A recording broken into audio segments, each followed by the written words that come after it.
नमस्कार, आपका मेरे चैनल पे स्वागत है। जैसा कि आपने पिछले वीडियो में देखा, हमने श्री नागेश्वर ज्योतिर्लिंग के दर्शन किए जो गुजरात में द्वारका डिस्ट्रिक्ट में है। उसके बाद हम वीरावल से पुणे घर वापस आ गए। अगर आपने पिछला वीडियो मिस कर दिया तो मैं डिस्क्रिप्शन में उसका लिंक डाल दूंगी, ज़रूर देखिएगा। तो आज हम जा रहे हैं श्री कृष्णेश्वर ज्योतिर्लिंग के दर्शन करने, जो महाराष्ट्र में स्थित है।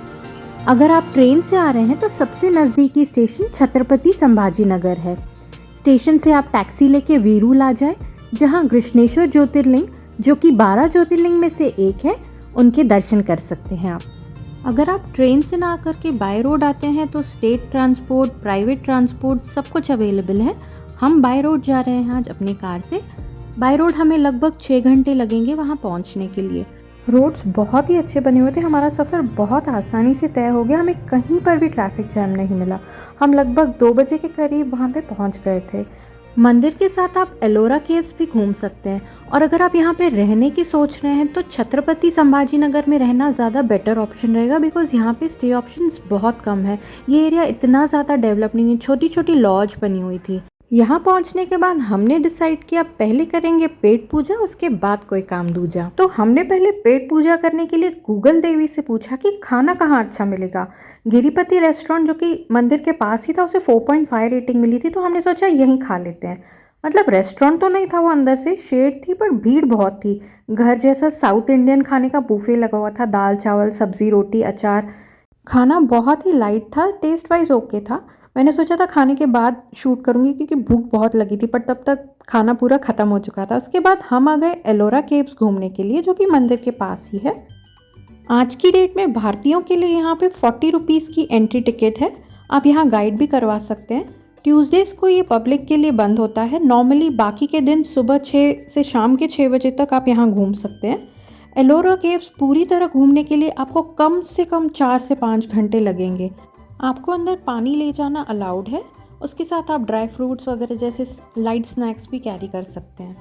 हम लोग यहाँ गर्मियों की सीज़न में आए थे, बट बावजूद उसके काफ़ी हरियाली थी, हवा थी। गर्मी थी बट हवा भी चल रही थी। 40 डिग्रीज़ के आसपास टेम्परेचर था उस टाइम पे।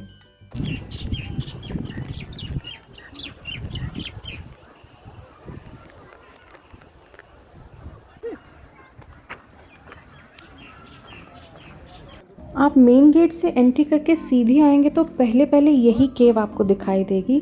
अगर आप इसे अच्छे से घूमते हैं तो मिनिमम 40 to 45 मिनट्स इस एक केव में आपको लग जाएंगे, और ऐसी बहुत सारी केव्स है यहाँ पे। और यहाँ का आर्किटेक्चर, माय गॉड, अनबिलीवेबल। मैं इमेजिन नहीं कर सकती कि उस टाइम पे एक पहाड़ को तोड़ करके कैसे इतनी खूबसूरत कार्विंग्स की गई हैं। यहाँ पे अंदर मंदिर बनाए गए हैं, बहुत सारे प्राचीन शिव मंदिर हैं यहाँ पे जो आप देखेंगे। ये जगह एक यूनेस्को वर्ल्ड हेरिटेज साइट है। एलोरा अगर आप अच्छे से घूमते हैं तो अराउंड 34 केव्स हैं जो पब्लिक के लिए खुली हैं देखने के लिए। यहाँ पे आपको जैन टेम्पल्स, बुद्धिस्ट मोनेस्ट्रीज और एशियन हिंदू टेम्पल्स मिलेंगे देखने के लिए। इस 16 नंबर केव में प्राचीन कैलाश मंदिर स्थित है। ये मंदिर 2 मंजिला है। ये केव नीचे से देखने के बाद हम ऊपर की ओर गए, जहाँ पे शिवलिंग स्थापित हैं। हमारे दर्शन बहुत अच्छे से हुए। काफ़ी अंधेरा था यहाँ पे, बट उसके बावजूद दर्शन हमें बहुत अच्छे से मिले। जहाँ तक मेरी जानकारी है, दुनिया का एकमात्र मंदिर होगा जिसका ऊपर का हिस्सा पहले बना और फिर नीचे का।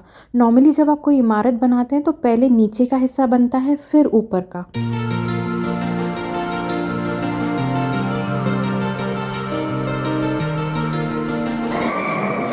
एलोरा घूमते घूमते मैं तो थक गई भाई साहब। आप जब कभी एलोरा केव्स घूमने आते हैं, मेरी मानिए स्पोर्ट शूज़ पहन के आइए, बिकॉज़ यहाँ पे बहुत चलना होता है। ये केव अप्रॉक्सीमेटली हम लोग 45 मिनट्स घूमने के बाद दूसरी केव में गए। ये एक बहुत ही छोटा सा केव था, इसको हार्डली 2 मिनट भी नहीं लगे थे घूमने के लिए। अंदर थोड़ी सी स्मेल थी, बिकॉज बैट्स वगैरह जैसे जानवर थे अंदर, तो उसकी वजह से हल्की सी स्मेल आ रही थी। समय की कमी होने के कारण हम पूरी तरह से केव्स नहीं घूम पाए। इसके बाद हम गए कृष्णेश्वर ज्योतिर्लिंग मंदिर के दर्शन करने के लिए। कई लोग इसे कृष्णेश्वर भी कहते हैं, कई कृष्णेश्वर कहते हैं। शाम के लगभग 4:15 के करीब हम मंदिर के बाहर पहुंच गए थे। कहा जाता है कि 12वीं सदी में प्राचीन मंदिर को मुगल सल्तनत द्वारा उजाड़ा गया था। उसके बाद 18वीं सदी में महारानी अहिल्याबाई होलकर द्वारा इसका पुनर्निर्माण हुआ था। मंदिर के अंदर फ़ोन ले जाना अलाउड नहीं है, बाहर लॉकर सिस्टम है। हमने वहाँ पे अपना फ़ोन जमा करवा दिया। कहा जाता है कृष्णेश्वर मंदिर के गर्भगृह में सभी जा सकते हैं। पुरुषों को यहाँ सिर्फ लोअर्स में जाना होता है, मतलब वो कुर्ता शर्ट बनियान वगैरह के साथ अंदर नहीं जा सकते। कहा जाता है कि दुनिया में ये एकमात्र ज्योतिर्लिंग है जिसको आप अपने हाथों से छू सकते हो, और यकीन मानिए इतना सुकून आया पूजा करने के बाद, मैं आपको बयान नहीं कर सकती। मंदिर अंदर से कुछ इस तरह से दिखता है, बहुत ही सुंदर। हर हर महादेव। श्री कृष्णेश्वर ज्योतिर्लिंग के दर्शन करने के बाद हम घर की ओर वापस चल पड़े।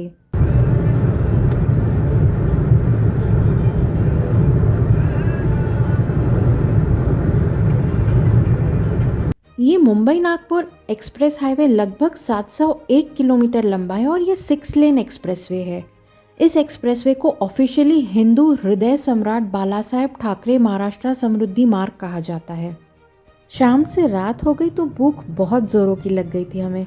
हमने रास्ते पर रैंडमली एक स्टॉप लिया ताकि हम कुछ खा पाएँ। ये बहुत ही ब्यूटीफुल सा सेटअप दिखा हमें। इनका आउटडोर सेटअप देख करके मैं बहुत ही इम्प्रेस्ड हो गई थी, बहुत ही सिंपल और ब्यूटीफुल।